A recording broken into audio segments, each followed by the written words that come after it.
하나님 말씀은 사도행전 6장 8절부터 15절까지의 말씀입니다. 사도행전 6장 8절부터 15절까지의 말씀입니다.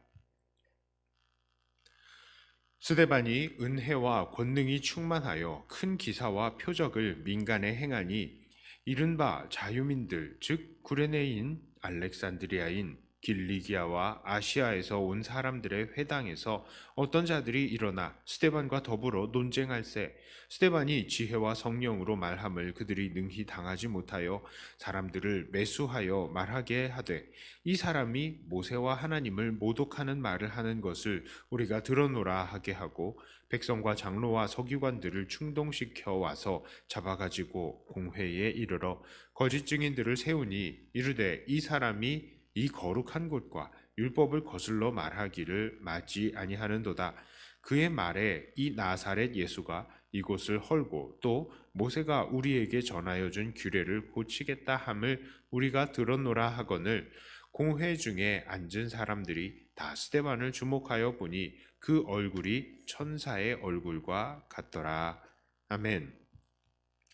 오늘은 7집사 중에 한 사람인 스데반이 붙들리는 장면을 기록하고 있습니다. 그런데 저는 이 본문을 보면서 한 가지 놀라운 점을 발견했습니다. 오늘 스데반은 무엇을 하다가 붙들렸습니까? 8절을 보니까 스데반은 은혜와 권능이 충만하여서 큰 기사와 표적을 민간에게 행했다라고 합니다. 또한 9절을 보니까 스데반은 회당에서 타지 출신의 유대인들과 논쟁까지 했다라고 합니다.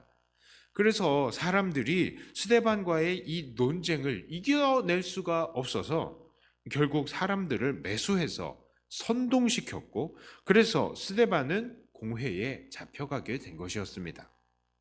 그런데 이것이 왜 놀라운 점이고 왜 주목할 만한 점이겠습니까? 그것은 바로 스데반이 집사로 선택된 이유 때문입니다. 스데반은 왜 집사로 선택이 됐습니까? 애초에 집사는 왜 선택이 된 것입니까? 왜 선택을 한 것입니까? 사도행전 6장 2절에 그 2절부터 4절까지 이런 말씀이 있습니다. 12사도가 모든 제자를 불러 이르되 우리가 하나님의 말씀을 제쳐놓고 접대를 일삼는 것이 마땅하지 아니하니 형제들아 너희 가운데서 성령과 지혜가 충만하여 칭찬받는 사람 7을 택하라. 우리가 이 일을 그들에게 맡기고 우리는 오로지 기도하는 일과 말씀 사역에 힘쓰리라 하니. 자, 이 말씀을 보니까 사도들이 구제와 봉사의 일 때문에 그들이 주로 해야 하는 기도와 말씀 사역에 제대로 힘을 쓰지 못하기 때문에 그들의 구제의 일을 나눠주기 위해서 이 집사를 선택을 한 것이었죠. 그렇습니다. 스데반은 구제와 봉사의 일을 하기 위해서 집사의 직분을 받은 것입니다. 자, 그런데 지금 사도행전 6장에서 스데반은 무슨 일을 하고 있는 것입니까? 각종 기사와 표적을 행하고 회당의 사람들에게 논쟁을 했습니다. 기사와 표적으로서 예수님께서 메시아이심을 보여주고 있고요. 또 논쟁을 통해서 성경의 내용들이 예수님에게 어떻게 적용이 되고 있는지, 어떻게 완성이 되고 있는지를 증거한 것이죠. 한마디로 말하면 스데반은 복음을 전했던 것입니다. 예수님을 증거한 것이었죠. 7장에서 보면 스데반은 구약을 총망라하면서 설교까지 하고 있는 것입니다. 자, 그렇다면 지금 스데반은 집사의 직분을 제대로 행하지 않은 것일까요? 스데반의 순교는 그냥 스데반이 자기가 해야 할 구제와 봉사의 일은 하지 않고 주제넘게 복음을 전하다가 일어난 일입니까? 그것은 절대로 아닙니다. 우리는 오늘 자기의 직분인 집사의 직분대로 구제와 봉사의 일을 행하는 스데반이 아니라 복음을 전하는 스데반의 모습을 통해서 무슨 결론을 얻을 수 있겠습니까? 그렇습니다. 전도는 직분이 상관이 없다는 것입니다. 전도에는 직분이 상관이 없다고요. 그렇습니다. 오늘 말씀을 보니까 당시의 사람들은 사도들만 예수님이 메시아이심을 전할 수 있었던 것도 아니었고 또 사도들만 성경의 내용을 해석할 수 있었던 것이 아니었습니다. 물론 사도가 그런 일들을 더 집중적으로 할 수 있도록 부름받은 것은 사실이지만 집사도 얼마든지 복음을 전할 수 있었다는 얘기죠. 자, 그렇다면 집사 말고 아무런 직분을 받지 못했던 사람들은 어떠했을까요? 그들도 전도를 해야 했던 것이죠.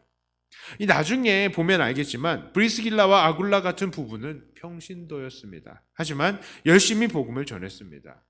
또한 이러한 평신도들도 하나님께서 허락하심이 있을 때에 각종 능력을 행했고요. 또한 성경의 내용들도 증거할 수 있었던 것입니다. 왜 그렇습니까? 이 땅을 떠나서 하늘로 올라가시며 말씀하신 주님의 말씀이 무엇이었다고요? 사도행전 1장 8절에요. 오직 성령이 너희에게 임하시면 너희가 권능을 받고 예루살렘과 온 유대와 사마리아와 땅끝까지 이르러 내 증인이 되리라 하시니라 하셨던 그 주님의 말씀. 그렇습니다.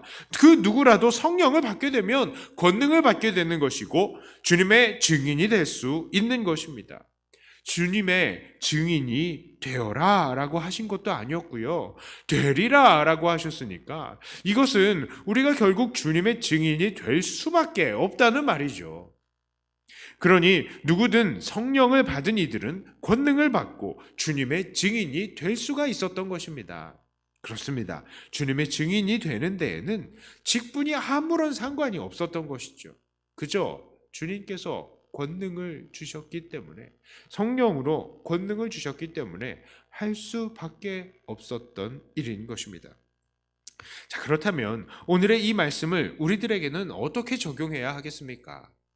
그렇습니다. 우리들도 성령을 받은 사람들이라면 직분에 상관없이 이 복음을 증거하는 사람들이 되게 되며 또한 되어야 한다는 것입니다.